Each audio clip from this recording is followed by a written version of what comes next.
Es día de aprender algo más y hacer una buena reflexión para ser mejores en la vida. ¡Claro! Te acompaña ese amigo que te guiará en tu camino. Él es el Padre José de Jesús Aguilar Valdés, la voz amable de la radio. Esto es En tu Camino.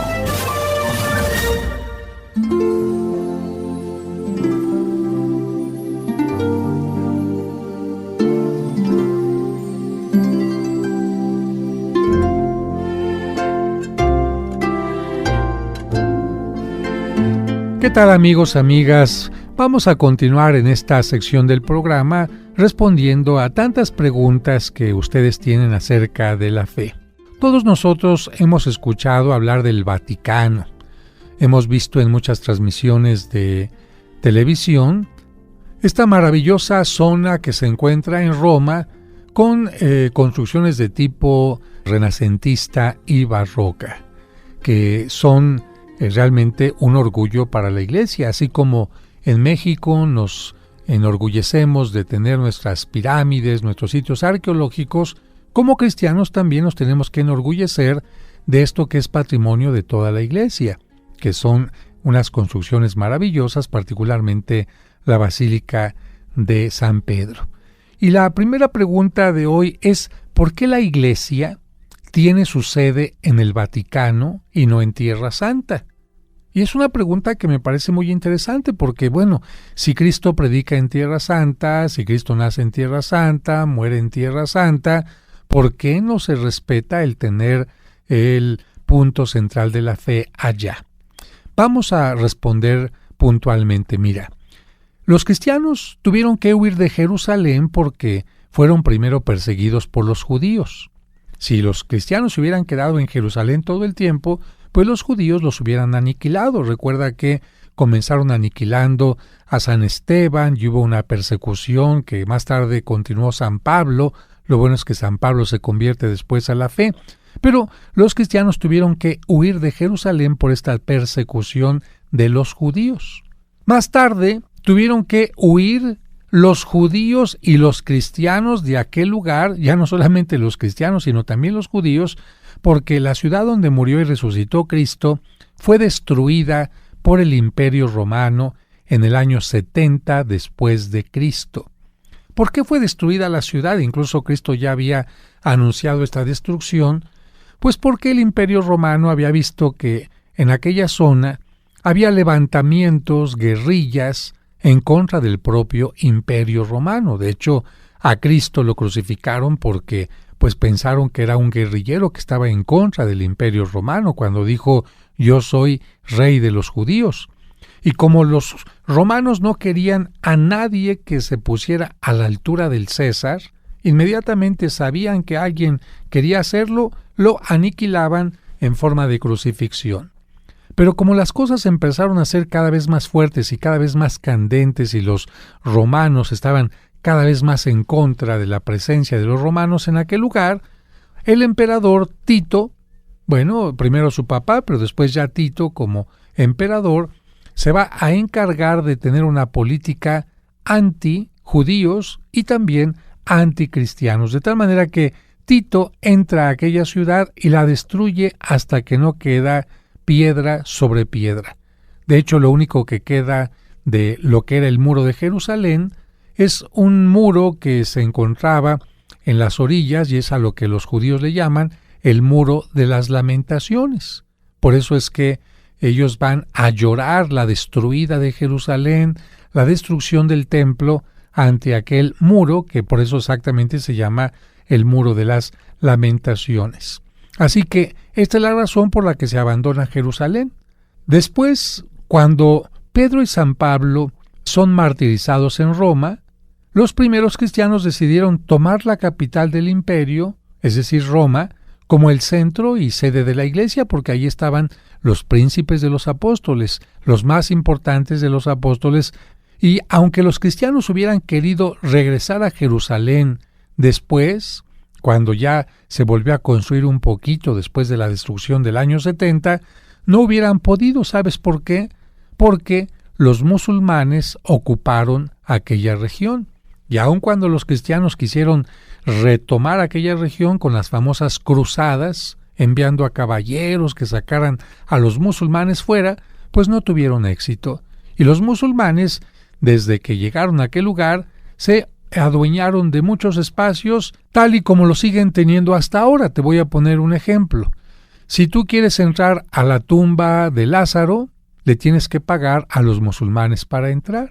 Si tú quieres entrar a el lugar donde Cristo celebró la última cena, le tienes que pagar a los musulmanes para entrar.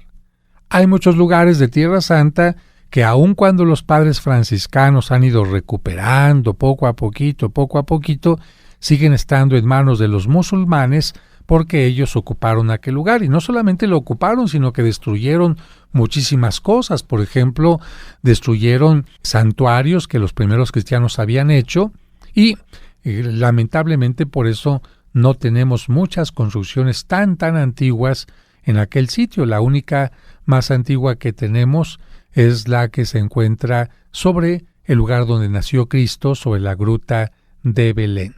Esta es la razón por la cual los papas y sus sucesores fueron decidiendo que Roma, lugar donde está la tumba de Pedro y Pablo, fuera la sede de los cristianos. Y no exactamente Roma, sino una colina afuera de Roma. Y te cuento rápidamente el origen de esta colina. Fíjate que Roma, además de las 7 colinas famosas que tiene dentro del centro de la ciudad, hacia afueritas tiene otras. Y una de estas es la que recibe el nombre de Vaticano. Pero ¿de dónde viene la palabra Vaticano? De vaticinio. Y es que en aquella colinita los romanos tenían un templo dedicado a una diosa donde había una sacerdotisa que les decía a las mujeres que iban a consultarla si su esposo, pon mucha atención, si su esposo les estaba poniendo el cuerno o no. Esta diosa que tenía su templo allí en el Vaticano había lamentablemente sufrido la infidelidad del esposo y lo había hecho pagar caro, porque esta mujer, cuando descubrió que su esposo le había puesto el cuerno, ¿qué crees que le cortó? No el cabello, ni el bigote, le cortó los genitales y por lo tanto las mujeres que tenían duda de cómo se estaba comportando el marido iban a este lugar a que les vaticinara, les adivinara si su esposo estaba portándose bien o no se estaba portando bien. Y por eso aquella colina empezó a recibir el nombre de el lugar del vaticinio, el lugar de los vaticinios, el lugar del Vaticano. De tal manera que la palabra Vaticano o vaticinio tiene exactamente el mismo significado. En aquel lugar, cuando fue creciendo poco a poco la ciudad de Roma, 2 emperadores, que son de lo peorcito que tuvo el Imperio Romano, uno de ellos llamado Nerón y el otro Calígula, decidieron hacer un hipódromo para carreras de caballos. A los hipódromos ellos les llamaban circo. Y este era el lugar preferido de todos los romanos. Ahí había apuestas, como en nuestro tiempo las apuestas de fútbol. Era lo que más querían, por eso los romanos decían, hay que darles pan y circo a los romanos. Pues en aquel circo, lamentablemente, como en otros circos de la ciudad, era donde se acostumbraba martirizar a los cristianos. Por ejemplo, mira, mucha gente dice que en el Coliseo, esta famosa construcción, fue donde asesinaron a los cristianos. No, están equivocados. Fue en los circos, porque los circos tenían mayor capacidad para que la gente pudiera ver este tipo de martirios. Ahí fue donde llevaron a San Pedro. Y cuando iban a crucificarlo, San Pedro dijo no. Y cuando le preguntaron, ¿quieres renunciar a tu fe? Dijo no merezco morir como murió mi maestro. Si me van a crucificar, pongan la cruz de cabeza para que yo tenga la cara donde él tuvo sus pies. Ahí lo crucificaron y a un ladito lo enterraron, por lo que la Basílica de San Pedro actual está exactamente en el mismo lugar del circo de Calígula y Nerón. Regresamos en un momento.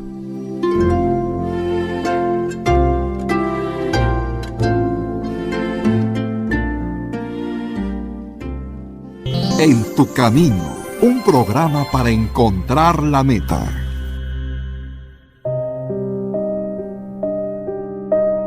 El próximo lunes no te pierdas la continuación de nuestro curso ¿Cómo vencer las preocupaciones? En los últimos días hemos estado hablando de las preocupaciones que tú y yo y todo mundo tenemos en algún momento. Sin embargo, hemos estado analizando que hay distintas formas de ver las preocupaciones, simplemente como un punto para analizar en qué podemos mejorar. Por eso, el día de hoy vamos a hablar de una ley que hace salir huyendo a las preocupaciones. Y quiero compartirte el testimonio de un amigo. Recuerda, la continuación de nuestro curso ¿Cómo vencer las preocupaciones? A partir del próximo lunes, aquí en tu camino.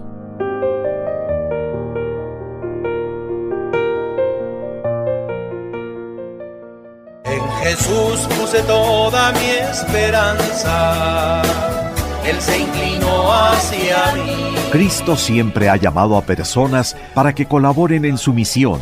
Por ejemplo, a los 12 apóstoles, los muchos santos y santas a lo largo de la historia, y por supuesto a nuestros sacerdotes.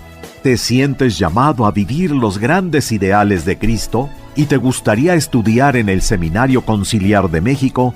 Entonces, comunícate al área de vocaciones al 55 55 73 22 22. Lo repetimos, 55 55 73 22 22. Y sé parte de los constructores del reino de Dios. En tu camino. Es la mujer, María siempre virgen. Hola, me llamo Larisa y te digo una cosa, a los niños también nos gustan los sábados marianos de En tu camino. Cantemos al Señor un canto nuevo, un canto a la mujer. Te esperamos el próximo sábado a las 2 de la tarde para que disfrutes el Sábado Mariano, aquí en Tu Camino. En tu camino, un programa para encontrar la meta.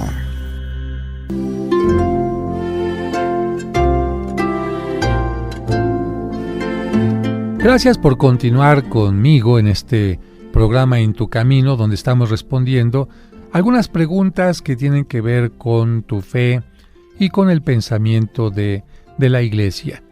Te comentaba que el Vaticano fue elegido por la Iglesia como sede de la misma porque en aquel lugar es donde está la tumba de San Pedro. De hecho, si algún día tienes la oportunidad de viajar hasta allá, vas a entrar a la basílica y exactamente debajo del altar donde el Papa celebra la misa vas a ver una especie de cripta. Exactamente en esa cripta es donde se encuentra sepultado el apóstol San Pedro. Y bueno, vamos a la siguiente pregunta. ¿Cuáles son los grados en el sacerdocio y en qué se distinguen? Bueno, pues así como en la milicia hay generales, hay comandantes, hay capitanes, pues también en la Iglesia Católica hay grados de servicio. ¿En qué se distinguen? Vamos a irlo viendo poco a poco. Miren, en la Iglesia Católica el sacerdocio de Cristo está representado por 3 grados o jerarquías. ¿Cuáles son? El obispo, el presbítero y el diácono. La más alta jerarquía la tiene el obispo. De hecho, la palabra obispo se deriva del griego episcopo, que significa el inspector. ¿Qué significa obispo o episcopo? El inspector. Por esta razón, el obispo es el responsable de todos los creyentes de toda una zona, de un territorio. A ese territorio se le llama diócesis, si es más o menos normal de tamaño, o archidiócesis o arquidiócesis, si el tamaño es más grande. Al obispo se le va a llamar obispo si está en una diócesis normal, pero si el obispo está en una arquidiócesis, es decir, un tamaño más grande de población, se le va a llamar arzobispo. Los obispos son la autoridad máxima en su territorio, pero no tienen autoridad sobre los otros obispos. Por ejemplo, el obispo de México es obispo de México y tiene la máxima autoridad aquí, pero no tiene autoridad en Acapulco. El obispo de Zacatecas no tiene autoridad en Guanajuato. El obispo de Yucatán tiene autoridad en Yucatán, pero no tiene autoridad en Monterrey. Algo así como los gobernadores. Cada quien tiene autoridad en su propio territorio, pero en otros lados simplemente son visitantes distinguidos y se acabó. El único obispo que tiene autoridad sobre todos los demás obispos es el obispo de Roma, a quien se le llama, tú lo sabes muy bien, ¿cómo se le llama al obispo de Roma? Pues se le llama el Papa. Para administrar mejor su territorio, cada obispo lo puede dividir en porciones, y a cada porción de una diócesis se le llama parroquia. Y el obispo puede colocar al frente de cada una de la parroquia a un sacerdote que le auxilie. Así que te quede muy claro, la parroquia no es el templo, sino el territorio que debe cuidar un sacerdote, incluyendo el templo. Los sacerdotes que auxilian a un obispo reciben el nombre de presbíteros. Por ejemplo, yo soy un presbítero. ¿Qué significa esta palabra en griego? Significa anciano en la fe. Esta es la forma más antigua en que se nos llamaba a los sacerdotes. Presbítero, que significa alguien que dentro de la comunidad pues es el que tiene mayor conocimiento en la fe. Por eso presbítero significa anciano en la fe. Pero este nombre de presbítero como que se fue haciendo a un lado y la mayoría de la gente comenzó a llamar al sacerdote con el título de cura o padre. ¿Por qué? Pues bueno, era un cura de almas. O bien le llamaban padre porque como él bautizaba y hacía que naciera una nueva persona en la fe, pues por eso le empezaron a decir padre.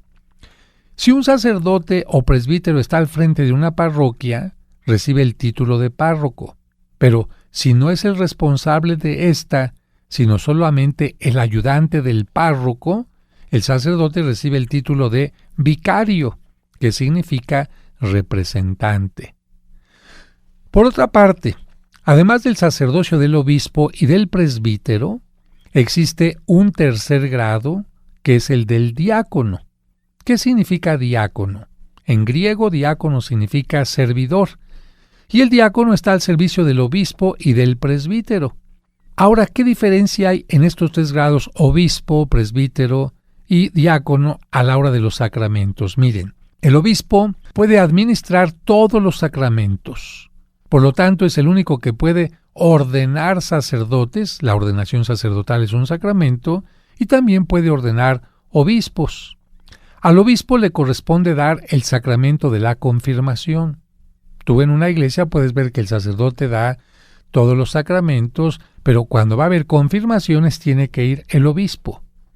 En cuanto a los sacramentos, el presbítero puede bautizar, celebrar la misa, absolver de los pecados, ser testigo de los matrimonios y dar la unción de los enfermos, pero un presbítero normal no puede ordenar sacerdotes ni tampoco dar la confirmación. Únicamente podría dar la confirmación, que ha habido algún caso, si es que el obispo le autorizara a hacerlo. ¿Cuándo? Pues el obispo se enfermó, tuvo un imprevisto, ya toda la gente está lista en la iglesia, 200 niños, 400 entre papás y padrinos. Imagínate que el obispo no pudo porque está indispuesto, porque se enfermó del estómago, porque... Entonces, en esos casos, el obispo puede autorizar al sacerdote para que pueda hacer la confirmación. El diácono, que hemos dicho es el sacerdote de tercer grado, no puede celebrar la misa, ni absolver los pecados, ni confirmar, ni dar la unción de los enfermos, ni ordenar sacerdotes. Sin embargo, algunas personas han dicho, oiga, padre, es que yo fui a un matrimonio y ahí estaba un diácono, ¿cómo que no puede celebrar misas? Y yo vi que ahí estaba un diácono. Sí puede bautizar el diácono y asistir como testigo en el sacramento del matrimonio, pero cuando un diácono está celebrando, lo hace sin misa. Es decir, parece que es todo igual, pero no hay consagración. Entonces alguna gente dice, ay padre, yo no sabía si fue a una misa de a de veras o fue falsa, porque el sacerdote que estaba ahí, mire, comenzó en nombre del Padre, del Hijo y del Espíritu Santo, pedimos perdón por los pecados, hizo la oración, vino la primera lectura, el Salmo, la segunda lectura, el Evangelio con su aleluya, hizo el sermón, después casó a los novios. Pero padre, ¿qué cree? Después de que casó a los novios y los anillos y las arras y todo, en lugar de hacer la consagración, se saltó hasta el Padre Nuestro y después fue por las hostias al sagrario, dio la comunión y dio la bendición final. ¿Verdad que estuvo mal, padre? ¿Verdad que fue una misa incompleta, una misa mocha? Le cortaron un cacho. ¿Verdad que ese padre estaba mal, estaba o borracho, o nos quiso ver la cara, o tenía mucha prisa? No. Lo que pasa es que a eso que hizo el diácono se le llama celebración de la palabra y no fue misa. Para que haya misa tiene que haber la consagración. Oiga, ¿y cómo nos dio hostias si no había consagrado hostias? Acuérdense que siempre que hay una misa se guardan hostias consagradas en el sagrario. ¿Para qué? Como reserva para si alguna persona está enferma, poderle llevar la comunión a su casa. O si alguna persona a lo mejor quiere recibir la comunión en la iglesia, pero no hay misa, pues que el sacerdote o el diácono se la pueda dar en ese momento. Por eso es que cuando los diáconos celebran una celebración de matrimonio, pueden tomar las hostias que ya están consagradas en el sagrario y dar la comunión a los presentes, pero eso sí, no tienen poder para autorizar. Sobre esto mismo viene una pregunta más que nos dice: ¿a quiénes se les llama cardenales? Ya me quedó claro quién es el obispo, quién es el presbítero, quién es el diácono, pero ¿a quiénes se les llama cardenales? Miren, reciben este nombre las personas que generalmente son obispos o arzobispos y que son elegidos directamente por el Papa, por el Sumo Pontífice, como sus principales consejeros. Es decir, a los cardenales no los nombra un obispo, no los nombra el pueblo. A los cardenales el nombramiento se los da directamente el Papa. Y se les da, digamos, en forma como honoraria, un título de Roma. Es decir, se les dice: para que vea el pueblo que tú estás cerca del Papa, te vamos a hacer párroco de una iglesia de Roma. Oiga, entonces tengo que ir aquí a esta iglesia a atenderla. No.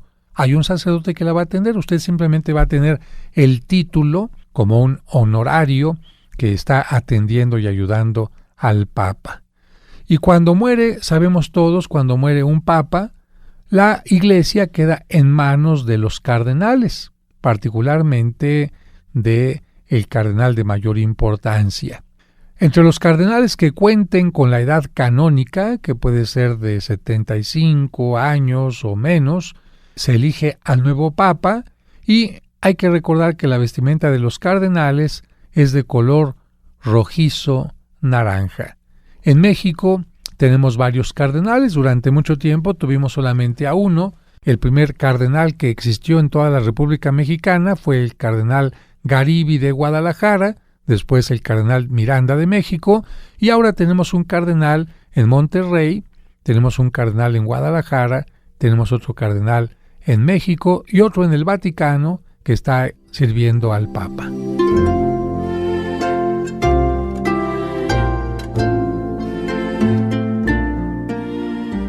En tu camino, un programa para encontrar la meta.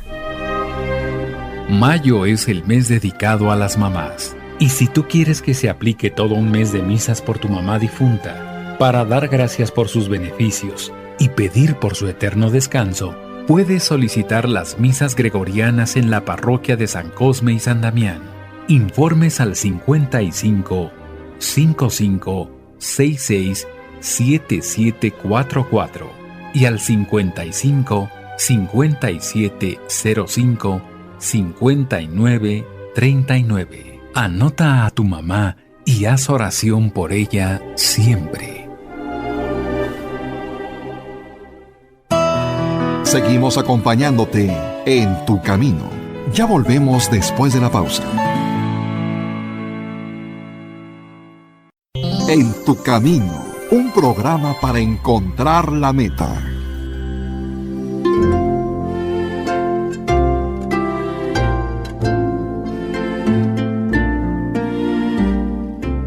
Vamos a continuar, queridos amigos y amigas, con las respuestas a las preguntas que ustedes generosamente nos hacen llegar a este programa de En tu Camino.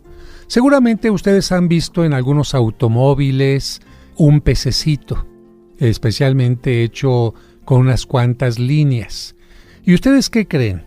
¿Que las personas que tienen ese pececito se dedican a vender pescado? ¿O son piscícolas, es decir, se dedican al cultivo de los pescados? ¿O van en un equipo que se llama los pescaditos de fútbol o algo así? Evidentemente que usted ya ha aprendido a ligar esta imagen a un grupo religioso. Pues fíjese, no se equivoca para nada. Los pececitos tienen mucho que ver con la fe cristiana.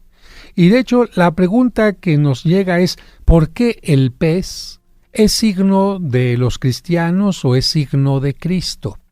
Mire, hay que recordar que en los primeros años de la Iglesia, los cristianos fueron perseguidos cruelmente por el Imperio Romano. De hecho, las persecuciones duraron pues más de 250 años. ¿Cómo le hacían los cristianos para identificarse entre sí? Si usted fuera perseguido, tuviera algún enemigo y usted tuviera que reunirse con otros más de su grupo, seguramente tendría claves secretas para hacerlo, ¿no? Un código secreto. Así como cuando veíamos los cuentos de la pequeña Lulú y Toby, tenía que decir la palabra secreta para que les abrieran y pudieran entrar en el club que era solo para niños. Bueno, también los cristianos tenían sus propias claves. Y dentro de estas claves secretas, fíjese que utilizaban el pez. Y aquí entonces vienen las preguntas. Seguramente porque Cristo multiplicó los panes. No. Seguramente porque Cristo llamó a los apóstoles en la pesca milagrosa. No. Seguramente porque Cristo cuando resucitó les dio de comer pescado a los apóstoles, pescadito asado. No. Fíjese que esto tiene que ver más con una cuestión de un acróstico. Pero aquí yo le tengo que explicar lo que es un acróstico. Mire, un acróstico es ¿cómo le diré? Un juego de letras, un juego de palabras de la siguiente manera. A ver, vamos a tratar de ponerle un ejemplo. Escriba usted la palabra paz. La palabra paz está formada por una P, una A y una Z. Bien, eso es la palabra paz. Ahora usted va a poner la palabra paz, pero no así acostadita en forma horizontal como normalmente escribimos, sino le va a poner usted paradita. Va a poner la P hasta arriba, abajo de la P va a poner usted la A y hasta abajo va a poner la Z. Bien, esto nos va a ayudar a preparar un acróstico. Con estas 3 letras vamos a tratar de hacer una oración o una frase, ¿no? O un nombre.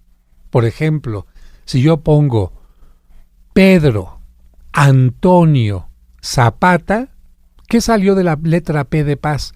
Pedro. ¿Qué salió de la letra A? Antonio. ¿Qué salió de la letra Z? Zapata. A ver, vamos a tratar de jugar con esta P a Z. A ver, dígame usted un acróstico más. A ver, imagínese que yo soy oaxaqueño. Entonces, soy un oaxaqueño, pero además soy vigilante de las pirámides de ahí de Monte Albán. Entonces, todos los días yo veo el amanecer y estoy en una cultura de pirámides. Entonces, P-A-Z va a ser perenne aurora zapoteca. Bueno, fíjese usted, P-A-Z está haciendo un acróstico que significaría perenne aurora zapoteca.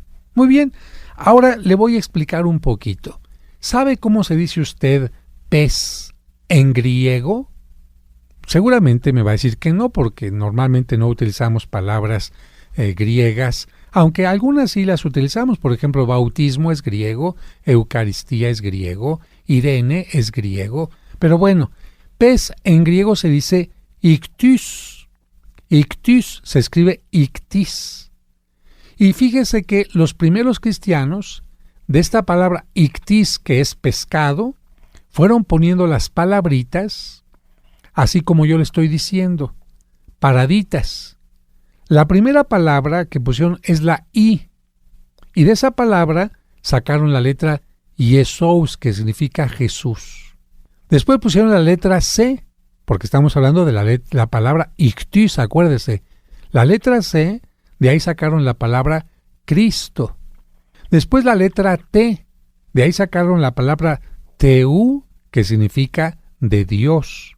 Después sacaron la letra Y, que significa Ios, es decir, hijo. Y después sacaron la letra S, que significa Soter, y que en español es Salvador. Haber dicho de otra manera, de la palabra Ictus, ellos sacaron esta oración: Iesous, Christos, Teu, Ios, Soter, que significa Jesucristo, Hijo de Dios Salvador.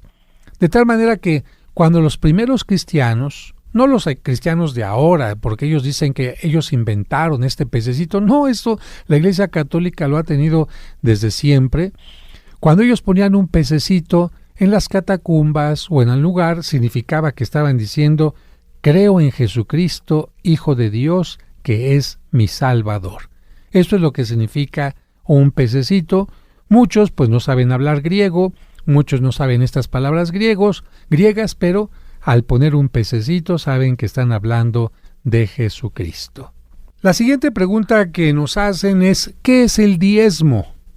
Usted ha escuchado seguramente esta palabra en muchas agrupaciones religiosas, no solamente la religión católica. Particularmente los grupos protestantes piden el diezmo semanal. En muchos lados es un diezmo mensual.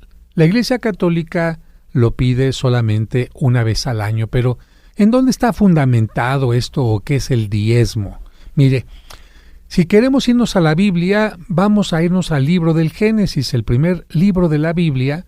Vamos a buscar el capítulo 14 y ya teniendo el capítulo 14, vamos a buscar el versículo número 20.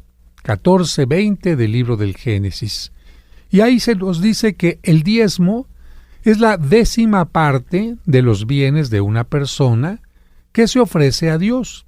La 10ª parte de los bienes de una persona que se ofrece a Dios. El libro del Génesis, de hecho, nos habla de Abraham. Y nos dice que Abraham, que ha dejado su tierra, recuerda que Abraham vivía en Mesopotamia, en la zona de Ur, y ha ido caminando a lo que conocemos ahora como la zona de Jerusalén, pues precisamente al sentirse bendecido por Dios, Abraham se acerca al sacerdote de aquel lugar que conocemos ahora como Jerusalén. El sacerdote se llamaba Melquisedec y le entrega la 10ª parte de todas sus pertenencias, como una acción de gracias a Dios por todo lo que él tiene, como una ayuda para que se le ofrezca a Dios el culto, las ofrendas necesarias. Y desde entonces el pueblo judío, repitiendo lo que Abraham hizo, también va a tratar de ofrecerle a Dios parte de lo que se recibe. Y esto, bueno, pues me parece que es un acto de justicia, porque si de Dios recibimos tantos bienes, ¿por qué no colaborar para que Él también reciba algo de lo nuestro? De hecho, pues todo es de Dios.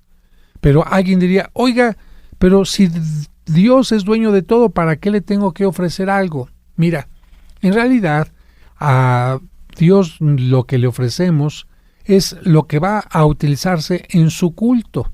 Por ejemplo, si nosotros construimos una iglesia, esa iglesia va a ser para que nosotros tengamos culto a Dios. Si nosotros le ponemos flores a Dios, ¿es para qué? Para que el culto esté más embellecido. Si es que nosotros le ponemos, no sé, un mantel bonito al altar, es para que el culto sea más solemne, esté embellecido. Si nosotros tenemos un órgano en el altar, es para el culto también. Pero el diezmo tiene también una evolución a través de el tiempo. ¿Tú te acuerdas cuántos hijos tuvo Jacob? Jacob tuvo 12 hijos. Y cada uno de esos hijos, cuando se fue multiplicando, fue haciendo que creciera la familia. Y cuando ya hubo varias familias de cada uno de estos hijos, a cada familia se le llamó tribu. Eso es lo que significan las tribus de Jacob. Las 12, agrupaciones familiares que surgieron de este gran patriarca Jacob. Nos dice el libro del Éxodo que en un momento determinado Dios le pidió a todas estas tribus que mantuvieran a una que no iba a trabajar.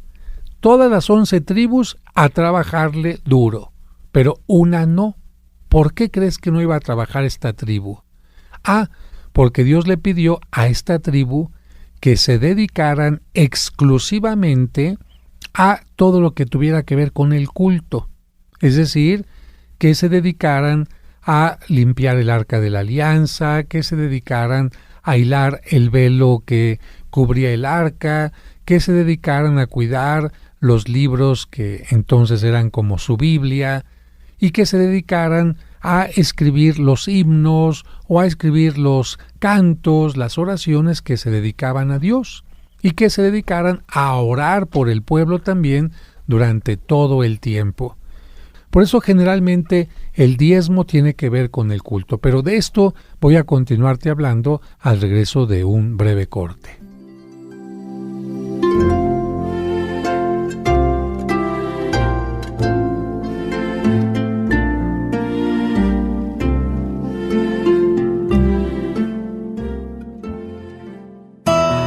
Seguimos acompañándote en tu camino. Ya volvemos después de la pausa.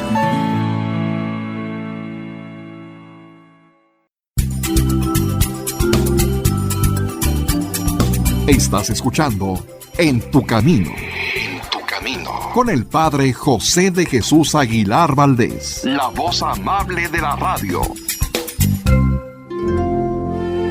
Estamos hablando de el diezmo, qué es y su origen. Yo te comentaba que Dios le pidió a esta tribu que se dedicaran exclusivamente a todo lo que tuviera que ver con el culto. ¿Sabes cómo se llamaba la tribu que se dedicaba a esto? La tribu de Leví. De hecho, el libro del Levítico que encuentras tú en la Biblia fue escrito como normas para los que formaban parte de esta tribu. Si tú te pones a leer el libro de Levítico vas a decir, ¡ay, esto qué tiene que ver con mi salvación o con el bien! Son puras reglas para los sacerdotes judíos, lo que tenían que hacer, los sacrificios, los rituales, los días de fiesta. Bueno, pues es como si tú en este tiempo te pusieras a leer un manual del sacerdote. Bueno, la tribu de Leví era la única que no podía trabajar y se tenía que dedicar exclusivamente al templo o a las cosas de Dios. Pero ¿cómo iban a vivir los que formaban parte de la tribu de Leví?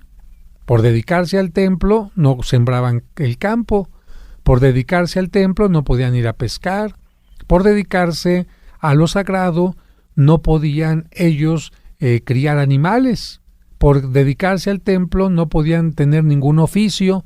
Entonces, si no hay oficio, si no hay pesca, si no hay siembra, si no hay recolección de frutos, pues ¿de qué vivo?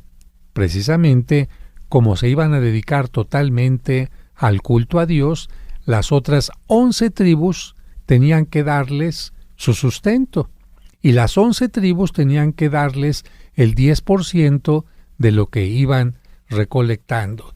Yo tuve entonces 100, bultos de trigo, pues entonces le llevo la 10ª parte a la tribu de Leví para que ellos tengan trigo. Yo tuve 200 becerritos. Bueno, pues entonces la 10ª parte se la llevo a la tribu de Leví, y de esta manera la tribu de Leví se dedicaba a que el templo particularmente estuviera en su mejor forma. Podemos decir que, como estábamos hablando hace un momentito, ¿te imaginas qué pasaría en una iglesia si no hay quien la mantenga, quien la limpie, quien la tenga sin ratones, quien la tenga sin telarañas, quien construya las bancas, quien ponga las flores, quien pague la luz, quien pague la limpieza, quien pague la restauración cuando se está cayendo un techo o algo así? Pues las iglesias estarían totalmente destruidas, como hay muchas en el centro histórico, lamentablemente por falta de mantenimiento. ¿Quién va a pagar este mantenimiento? ¿El gobierno? No. ¿Quién va a pagar el mantenimiento de las iglesias? ¿Los judíos? No. ¿Los musulmanes? No. ¿Los no creyentes? No. pues ¿quién tiene que pagar el mantenimiento y los servicios que se dan en una iglesia? Pues evidentemente la comunidad. Por eso es que la iglesia, al igual que otras comunidades, pues pide este diezmo que en el caso de la Iglesia Católica es solamente una vez al año y que no consiste en el 10%. Fíjate, la iglesia lo único que pide es un día de tu salario. Si tú ganas 50 pesos al día, tu diezmo al año son 50 pesos. Si tú ganas 100 pesos al día, tu diezmo al año son 100 pesos. Y es lo único que te pide la iglesia como obligación. Porque los demás domingos, pues a lo mejor ni siquiera vas a misa. Y si vas a misa, cuando pasa la charola te haces el dormido, te haces como que estás volteando para otro lado, te haces como que no traes, y entonces, ¿quién te obliga a que des? Ni modo que se ponga ahí la señora, aquí tiene que usted cooperar, y si no le doy un escobazo, o si no, a ver, miren, le vamos a poner un letrero, no cooperó. No, para nada.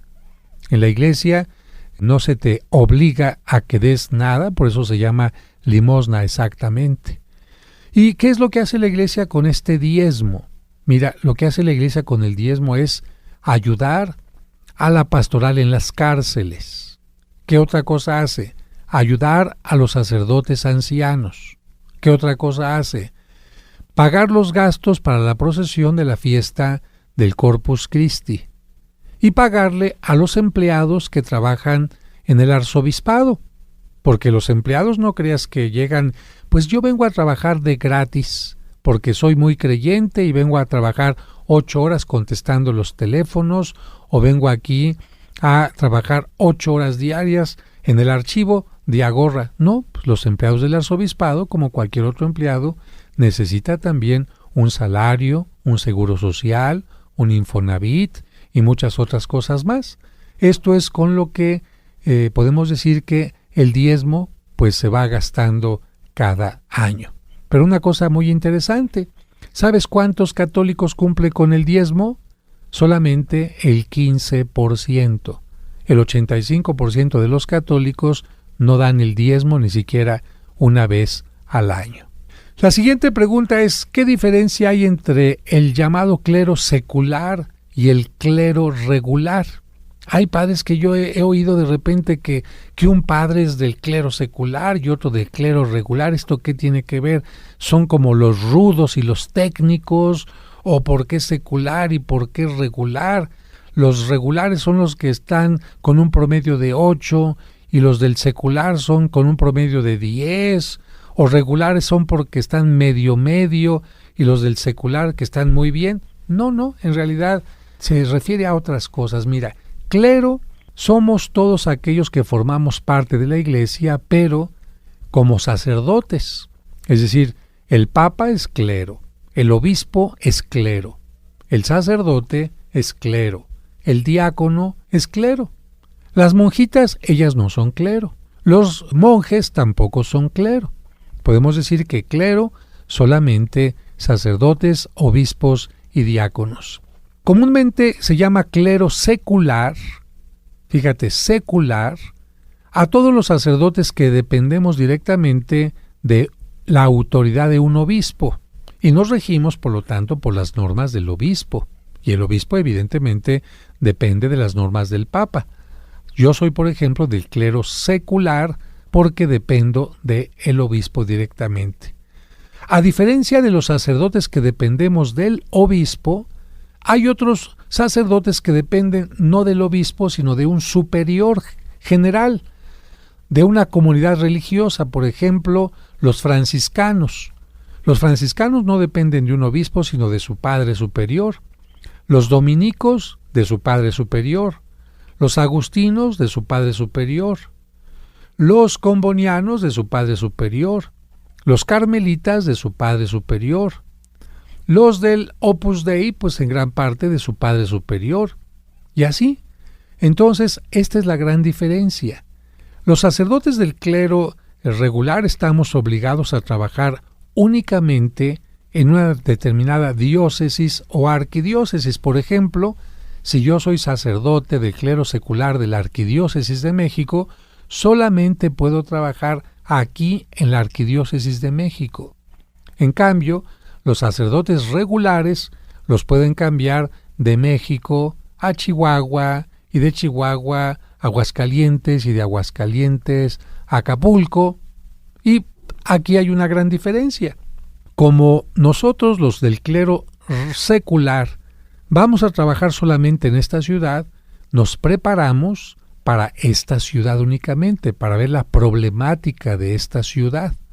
En cambio, los del clero regular, pues tienen que prepararse un poquito para todo, porque no saben si van a estar en la Sierra Tarahumara platicando con indígenas, o en una ciudad importante como Guadalajara, o en una ranchería, o en otro lugar. Esa es la gran diferencia entre el clero secular y el clero regular. Y yo aprovecho este micrófono para enviarle muchos saludos a todos nuestros compañeros sacerdotes agustinos, dominicos, carmelitas, etcétera, que forman parte del clero regular, y a mis compañeros del clero secular de aquí de la Arquidiócesis de México. Bueno, pues muchas gracias a todos por haber estado en este programa. Muchas bendiciones. Hasta mañana.